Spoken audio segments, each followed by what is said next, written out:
Mengapa harga sawit Indonesia diatur oleh Malaysia? Tingginya Ya, tiap hari disuguhi berita korupsi, rakyat capek, saya juga capek baca. Ih, Bapak mobilnya bagus banget. Beli di mana?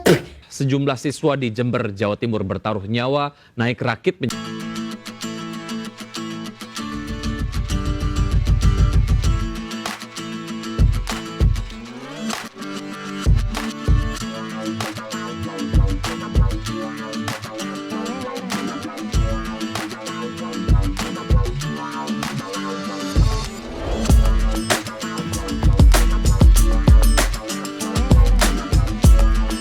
Assalamualaikum warahmatullahi wabarakatuh. Berjumpa kembali dengan Romlia Pratama. Teman-teman sahabatku semuanya, gimana kabar kalian?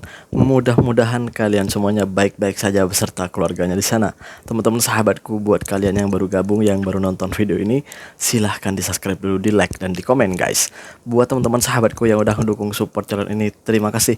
Mudah-mudahan kalian semuanya diberikan keberkahan umur, keberkahan rezeki, dimudahkan segala urusannya, baik urusan dunia maupun urusan akhirat. Amin ya rabbal alamin. Teman-teman sahabatku semuanya, seperti biasa guys, kita akan nge-reaction beberapa video yang lagi viral guys. Seperti apa videonya? Ini dia guys. Mengapa harga sawit Indonesia diatur oleh Malaysia? Tingginya kenaikan harga minyak goreng di Indonesia disebabkan oleh tingginya harga bahan bakunya, yakni kelapa sawit dan CPO. Harga CPO dunia bernilai tinggi disebabkan karena harganya ditentukan oleh Malaysia dengan menggunakan mata uang ringgit Malaysia, dan itu terjadi hingga sampai saat ini. Oleh karena itu, mau tidak mau, para produsen minyak goreng harus menyesuaikan harga jual minyak goreng dengan harga yang tinggi. Penyebab mengapa penentuan harga CPO dunia berada di bawah kendali Malaysia adalah riwayat negara tersebut sudah pernah tercatat dan diakui sebagai produsen sawit dan CPO terbesar di dunia dalam jangka waktu yang cukup lama. Malaysia menetapkan harga komoditas sawit dan CPO dunia, termasuk untuk Indonesia, melalui Bursa Malaysia Derivatives. BMD sendiri sudah memiliki riwayat dalam perdagangan CPO sejak 1980. Faktor lain yang menyebabkan Indonesia tetap berada di bawah bayang-bayang Malaysia adalah begitu banyaknya perusahaan perkebunan kelapa sawit di Indonesia berasal dari Malaysia. Atas dasar itulah, Oh, jadi gitu ya. Gue bener-bener baru tahu guys. Ternyata semua harga-harga masalah dengan kelapa sawit itu ditentukan oleh Malaysia. Jadi negara-negara lain termasuklah Indonesia itu ikut di dalamnya gitu. Jadi kalau di Malaysia, kata Malaysia itu harus harganya segini, ya kita harus ikut. Oh iya, yang lagi guys, gue baru tahu juga. Ternyata perusahaan-perusahaan yang di Indonesia itu, perusahaan kelapa sawit itu kebanyakan dari Malaysia. Waduh.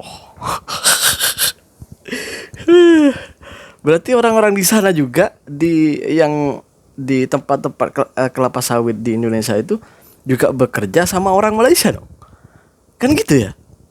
Iya dong. Meskipun mereka nggak merantau ke Malaysia, tapi di sana juga yang kerja kelapa sawit itu juga bekerja ke orang Indonesia. Ke orang Malaysia, sorry. Iya ya. Kan perusahaannya milik orang Malaysia.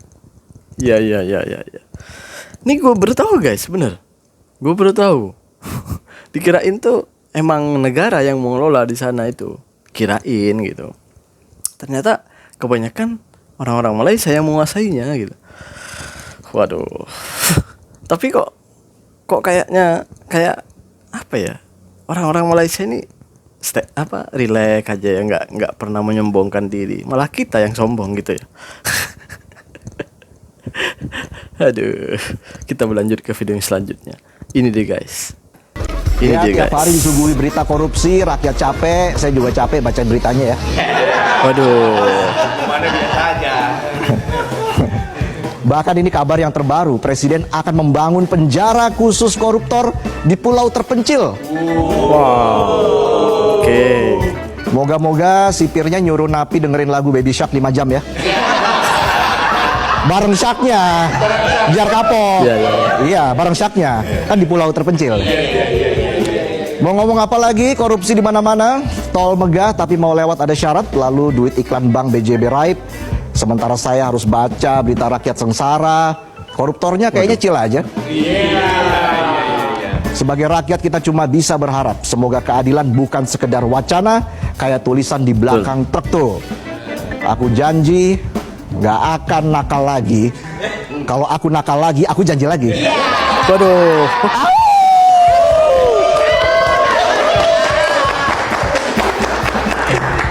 Jangan lupa bayar pajak biar bisa bikin proyek triliunan yang bisa dikorupsi lagi. Wedis. Jangan lupa bayar pajak agar bisa dikorupsi lagi. Masuk akal. Rakyat ditekan, rakyat harus bayar pajak dan dinaikin pula pajaknya. Entah itu pajak kendaraan, pajak bumi dan bangunan, semuanya dinaikin.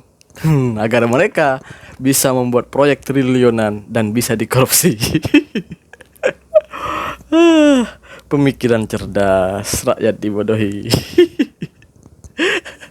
Aduh ya Allah ya Rabbi. Tapi masih ada guys, masih ada di kalangan ya orang-orang sendiri sih, orang-orang kita juga gitu, yang seolah-olah membela itulah gitu, golongannya itulah, grupnya itulah, geng-gengnya itulah gitu.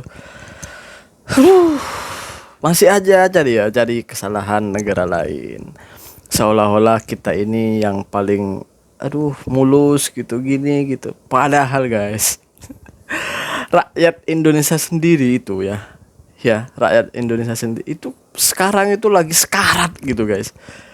Kok masih punya pikiran untuk cari kesalahan negara orang gitu?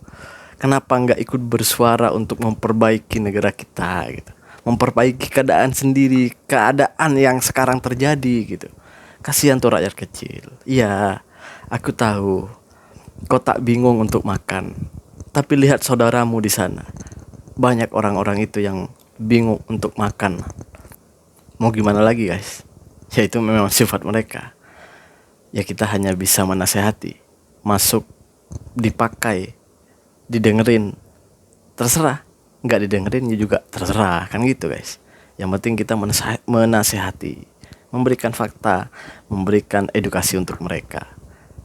Masalah mereka memakai atau mendengar, ya terserah, kan gitu guys. Itu aja tugas kita guys. Kita berlanjut ke video selanjutnya. Ini deh guys. Ih, Bapak Ini deh, mobilnya guys. bagus banget. Beli di mana? Wah ya. Najis, mobil mewah hidup enak hasil korupsi aja bangga. Udah tua bukannya nyari pahala malah ngumpulin dosa. Lihat no yang tidur di pinggir jalan, bukannya bersyukur punya gaji gede hidup enak malah korupsi. Mikir dong, lu yang hidup enak yang dirugiinnya banyak nih. Mana mukanya? Sabar mbak ya. Sabar mbak. Itu adalah salah satu gambaran gimana kesalnya masyarakat Indonesia, gimana sakit hatinya masyarakat Indonesia. Karena kita itu merasa dibohongi. Kenapa nggak sakit hati? Pastilah sakit hati itu. Gimana menurut kalian? Di negara kalian ada nggak pemerintah yang berbuat seperti itu sama rakyatnya? Kita berlanjut ke video yang selanjutnya. Ini deh guys. Pemirsa, demi bersekolah, sejumlah siswa di Jember, Jawa Timur bertaruh nyawa ini di naik kampungku, rakit guys. menyeberangi derasnya aliran sungai saat musim hujan. Berita perjuangan siswa ini menutup jumpa kita siang hari ini. Saya Wiki Adrian bersama tim yang bertugas undur diri. Tetap semangat dan sampai jumpa.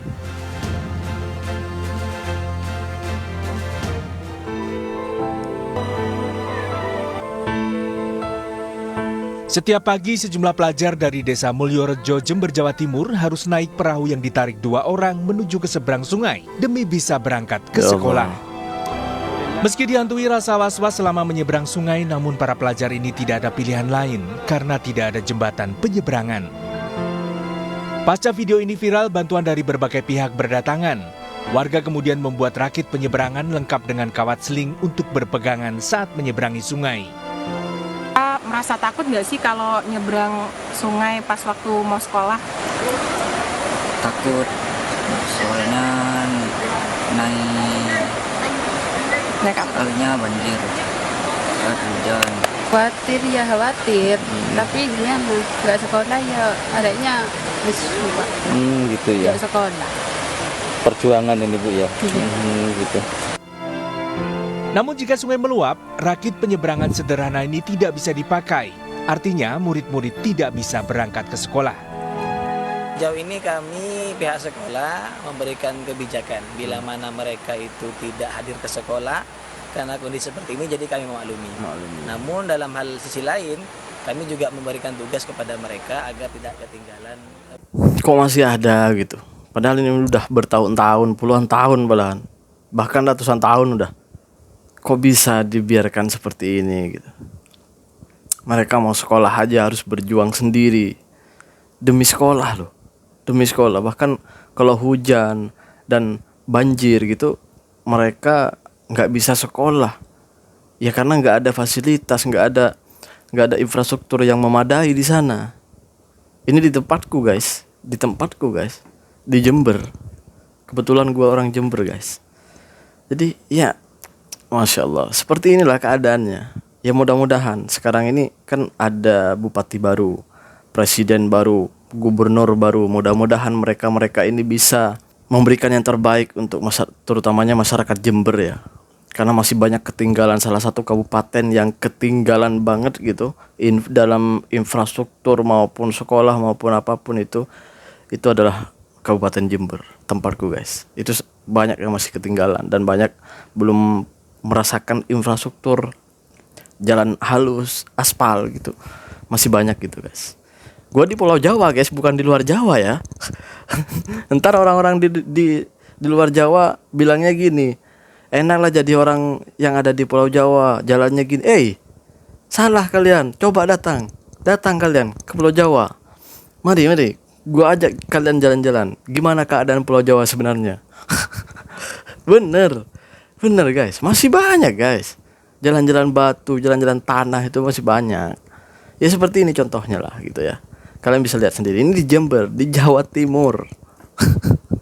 Yang kalian bilang itu di sana itu jalannya udah bagus-bagus gini-gini ini. Guys, tidak seperti itu sebenarnya. Masih banyak yang belum dapat elektrik di sana. Masih banyak yang belum dapat yang dapat penerangan seperti lampu apa semua belum. Masih banyak guys yang seperti itu. Ini di Jawa Timur. Ya. Terima kasih buat semuanya. Assalamualaikum warahmatullahi wabarakatuh. Jangan lupa sholawat guys.